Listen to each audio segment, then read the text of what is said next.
My name is Caroline Reese.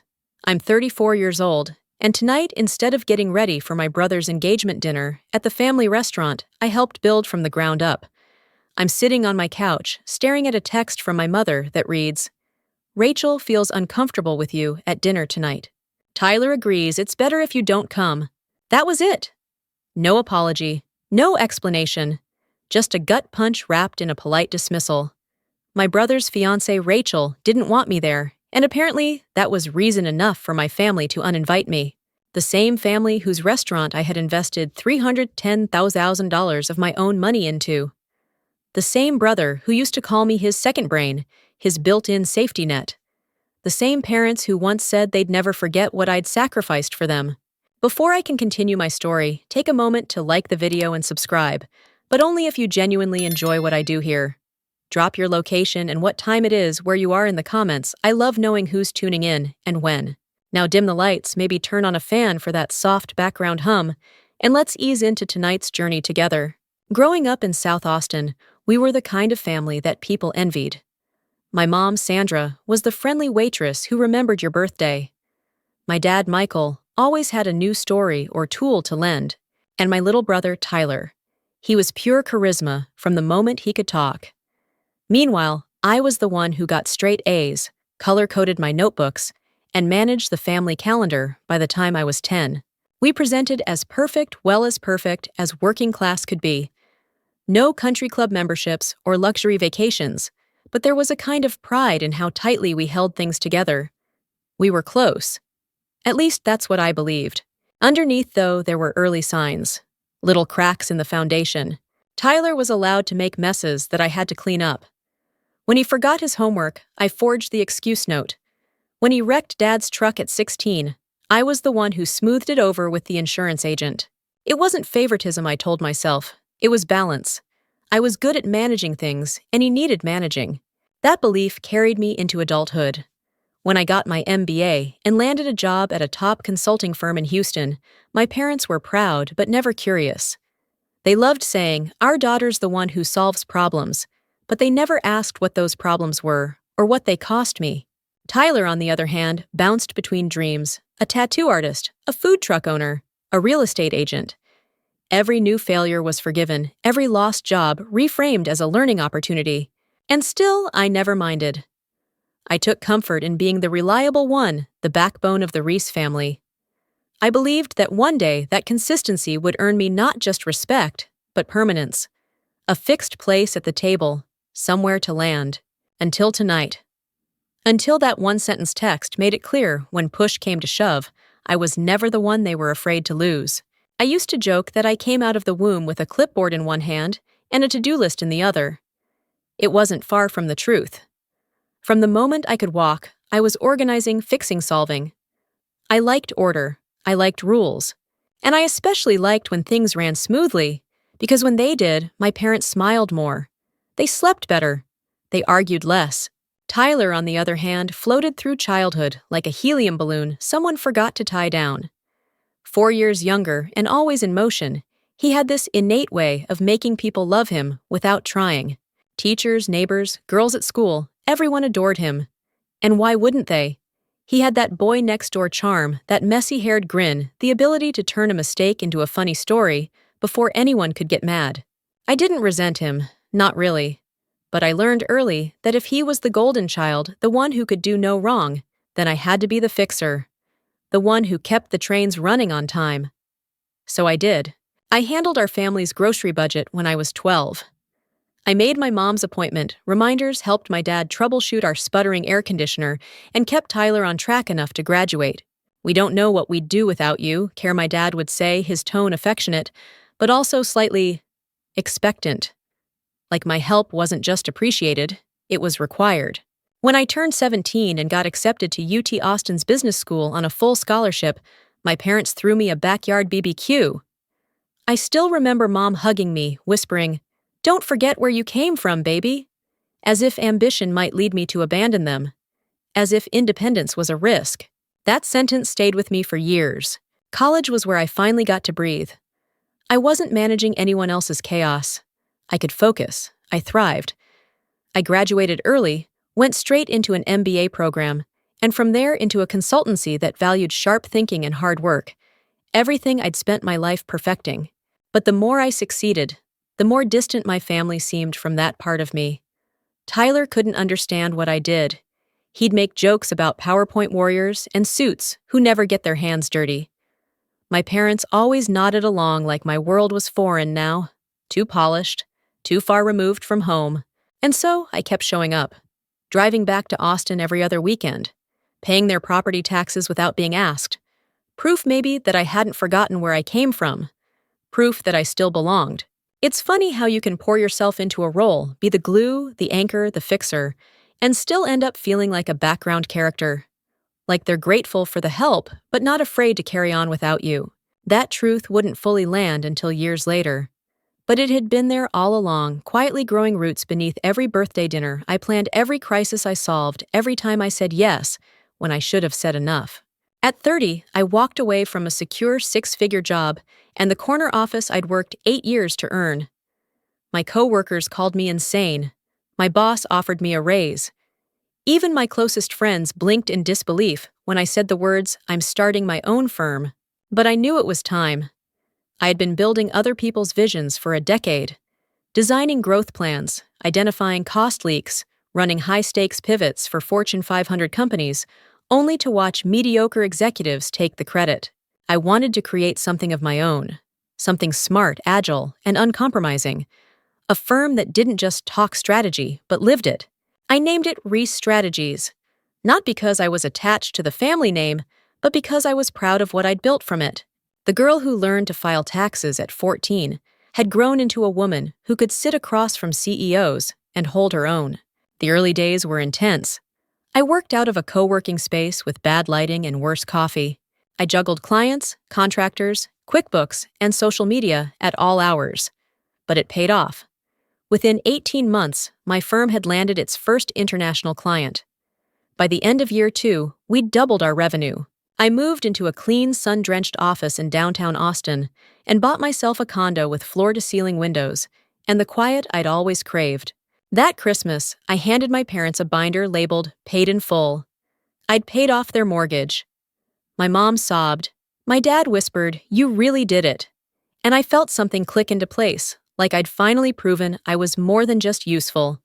I was enough. A few weeks later, my parents sat me down with wide eyes and a folded newspaper ad. A small Tex-Mex place in South Austin, Tierra, was going out of business. "We've always wanted to open something of our own," my mom said, her voice soft. "Your grandma's recipes, a place where we can bring people together." They were hesitant. Their savings would barely cover the down payment. 2 banks had already turned them down. "It's probably a crazy dream," Dad added with a sheepish shrug. But still, that night I ran the numbers.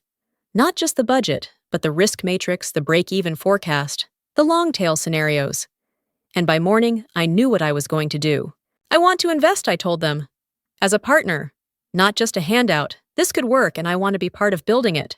There were hugs, tears. My mother called me her angel investor.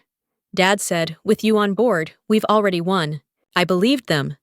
Not because they said the right things, but because I wanted desperately to believe that this restaurant could be more than a business, that it could be a legacy, a shared one. So I wrote the first check. And then the second. And with each one, I told myself this wasn't just about money. It was about belonging. About coming home in a way I never quite had. There's a particular kind of magic that lives in a restaurant before it opens, the hollow echo of bare walls, the scent of sawdust and fresh paint, the hum of possibility. La Tierra had none of the charm it would come to be known for. It was dusty, outdated, and structurally tired. But to me, it was radiant with potential. The building sat at the edge of a growing neighborhood, wedged between a bakery and a local music store. It had once been a BBQ joint, its interior coated in years of grease and grit. But I saw it differently. I saw what it could become. We gutted the dining area. I hired a local designer whose work I admired, industrial rustic lots of reclaimed wood and natural light.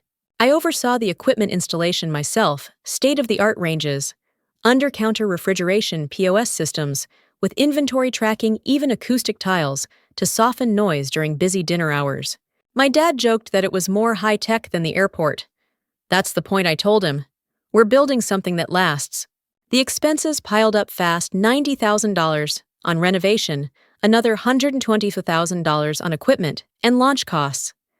But I documented every cent. Each of the 96 receipts lived in a neat digital folder, categorized, time-stamped, and backed up. I wasn't just pouring money into a dream, I was building a viable business. And yet my investment wasn't just financial. I spent weekends training the staff, writing manuals on customer service, vendor management, menu rotation. I built the marketing strategy from scratch: local influencers, soft opening events, teaser campaigns, and a brand story rooted in our family's Tex-Mex heritage. Grandma's enchiladas, Mom's carnitas, even my own twist on tamales all featured prominently. Our launch night was surreal. People lined up around the block. Local food bloggers posted breathless reviews. One even wrote, "La Tierra isn't just a restaurant, it's a love letter to family and flavor." My parents were beaming. My mom, in her embroidered apron, offering guests samples of her mango salsa. My dad shaking hands like a mayor. And Tyler, well, Tyler floated through the crowd with a laminated GM badge I'd ordered for him, even though I still managed the books, vendor contracts, and day-to-day logistics. At first, I let it slide. He needed to feel important. He was learning. We're in this together, I told myself. In our first year, we turned a modest profit. That's unheard of for a new restaurant. I reinvested it immediately, improved lighting, new patio furniture, upgraded kitchen tools. I even covered payroll during the winter slump without anyone asking me to. One night as we locked up, my mom touched my shoulder and said, "You gave us more than a restaurant care. You gave us purpose." Dad added, "This is something we'll pass down someday." I didn't say it then, but my heart whispered, I hope I'm included in that we. That was the hope stitched into every floor tile, every line of code in our POS system, every Instagram caption I wrote for the restaurant. That this wasn't just a business, it was the thing that finally sealed my place in the family. But hope is a quiet architect. It builds foundations out of assumptions. And I hadn't yet realized mine was built on sand. The first time I met Rachel Dawson, she walked into La Tierra in a slate gray blazer and cream silk blouse, trailing the kind of perfume that made you think of designer lobbies and chilled Prosecco. Tyler introduced her like he'd won something. "This is Rachel," he said with a grin so wide it looked foreign on him. "She's incredible." She offered me a warm handshake, her grip light but intentional. "I've heard so much about you, Caroline," she said, her eyes locking onto mine just a beat too long. "Tyler says you're basically the brains behind this place." I nodded, smiled. Well, we all had a hand in it. Over dinner, she asked thoughtful questions about the menu, the staff, even our local sourcing partnerships. I was cautiously impressed. Unlike Tyler's previous girlfriends, Rachel didn't just admire the surface of things. She knew the terminology had opinions, and mentioned she had a background in hospitality management. "I was with the Fairmont Group for a while," she said, sipping a mezcal cocktail I'd curated for the seasonal menu. "But these days I do event planning, freelance." The word hung there like a silk scarf, elegant, vague, unimpeachable. By dessert, my mother was gushing over Rachel's polish, and Dad was giving her the back kitchen tour, normally reserved for chefs and press. Even I let my guard down. She seemed harmless, professional, smart even.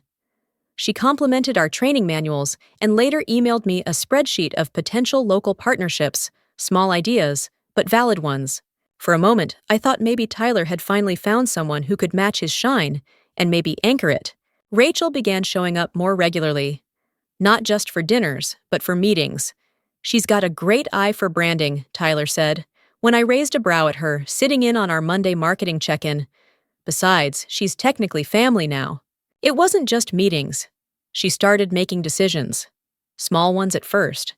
Adjusting the garnish on a dish. Rewriting our website's event booking form. Reorganizing the open tabs on the reservation system. All under the pretense of just helping. The shift was so subtle, I almost missed it. I'd suggest a promotional partnership. Rachel would smile and say, "We tried something similar at my last place. Didn't move the needle." Then my dad would nod, like she'd revealed some sacred wisdom. Let's give Rachel's version a try.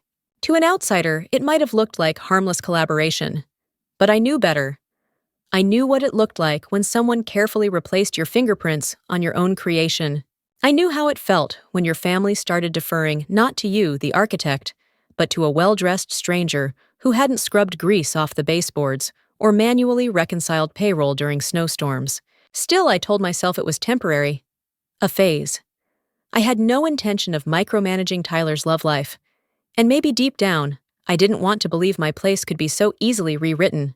But that's the thing about slow erosion. You don't realize the structure's unsound until it collapses. And by the time I saw the cracks, Rachel had already moved in. It wasn't one moment, it was hundreds of them. Slippery, forgettable little slights that only made sense when laid side by side. First, Rachel stopped asking before making changes. She adjusted table placements before a Saturday rush, claiming it improved flow without consulting me or the front-of-house staff.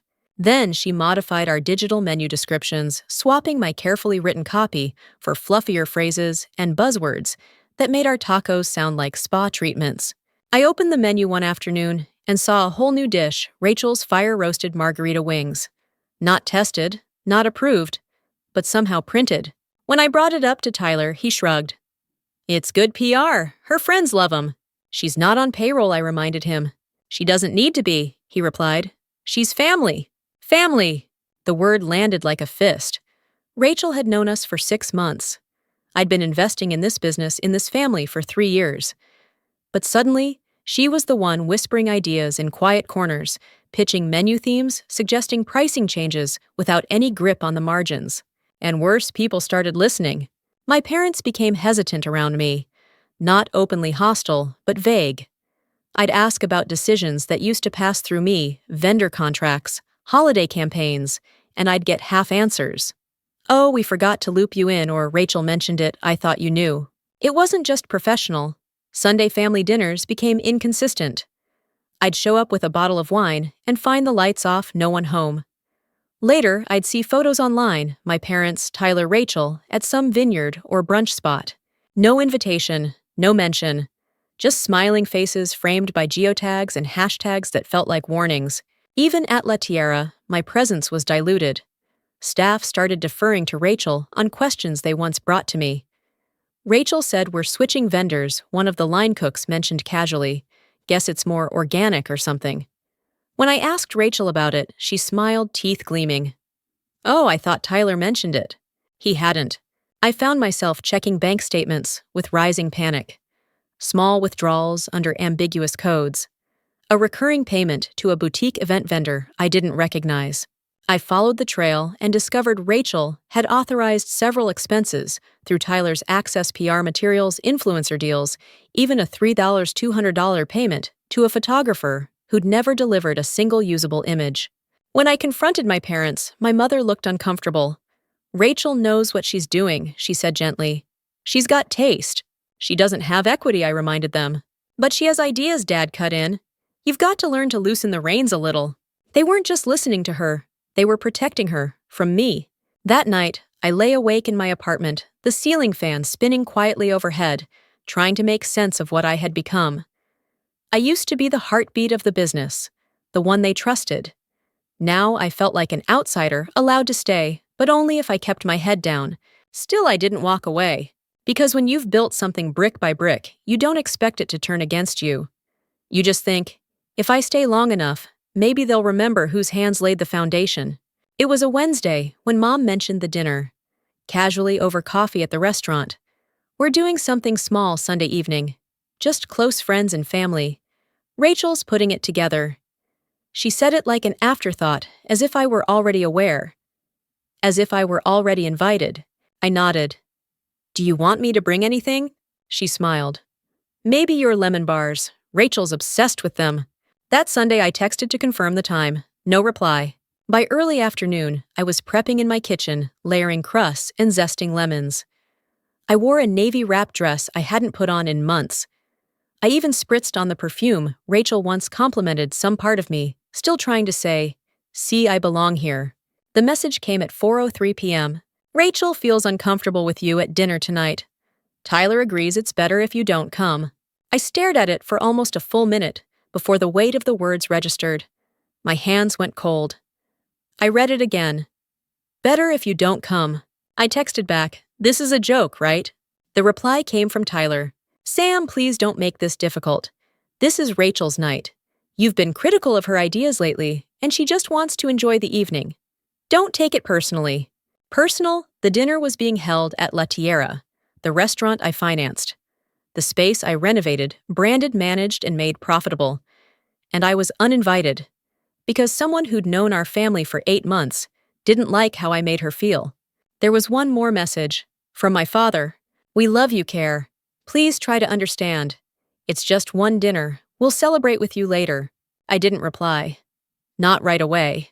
I put my phone down, walked to my kitchen, and dumped the lemon bars still warm into the trash. Then I sat on the floor skirt, fanned around me, and felt my ribs hollow out. I had spent 3 years believing that contribution equaled connection. That sacrifice was the currency of family. And in one quiet, calculated act, they'd revealed the truth. It had never been about what I gave, only how comfortable I made them feel. Later that night, I saw the Instagram post. Rachel in a white lace dress, smiling with my parents. Tyler's arm around her waist. Champagne flutes raised in a toast. The caption, "Surrounded by love," as we say yes to forever. Engaged. They were engaged. And I wasn't invited to the celebration. The next morning, I opened my laptop. I didn't cry. I didn't text back. I logged into our business platforms, pulled up the payment schedules, and began canceling each automatic withdrawal tied to my accounts. Marketing subscriptions, reservation software, payroll cushion, supplier auto transfers. One by one, they fell away. Not in rage, not in revenge, in clarity. Then I called my attorney. "Leslie?" I said, my voice steady, "I need to begin a formal business withdrawal, effective immediately." She was silent for a beat. "La Tierra, yes." I gave them my loyalty, my labor, my love. But when they uninvited me from that table, they made one thing painfully clear. I had never been seated there in the first place. I didn't sleep that night. Not because I was heartbroken, though of course I was, but because the adrenaline of clarity is sharp and electric. Betrayal forces a strange stillness, a kind of quiet rage that's not about yelling or throwing things, but about action. Cold, clean action. By sunrise, I had compiled every single document tied to my investment in La Tierra.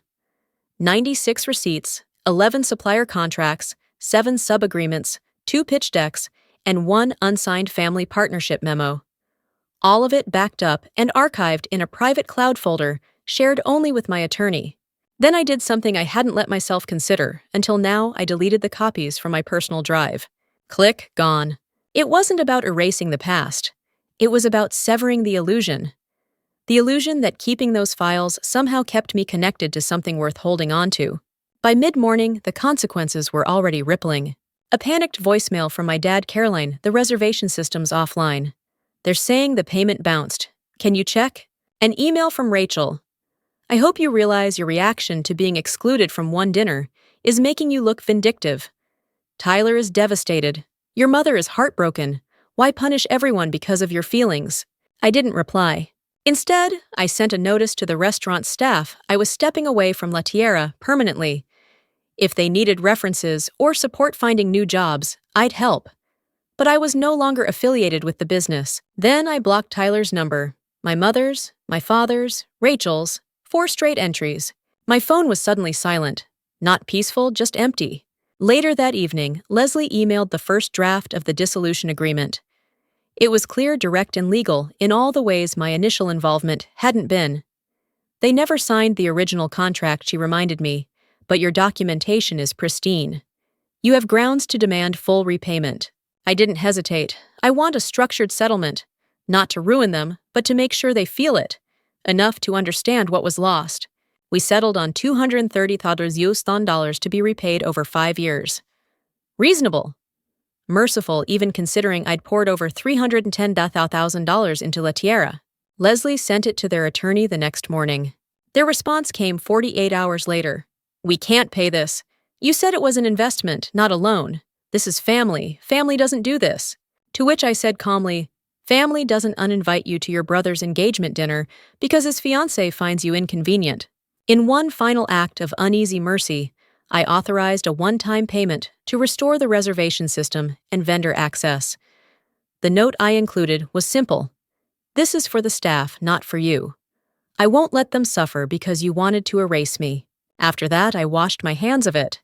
The truth was, I didn't want revenge. I wanted recognition. But when recognition was denied, when my presence was treated like a threat, then all that was left was consequence. They had treated me like a stranger, so I became one. The first payment arrived on schedule. $2,738.46.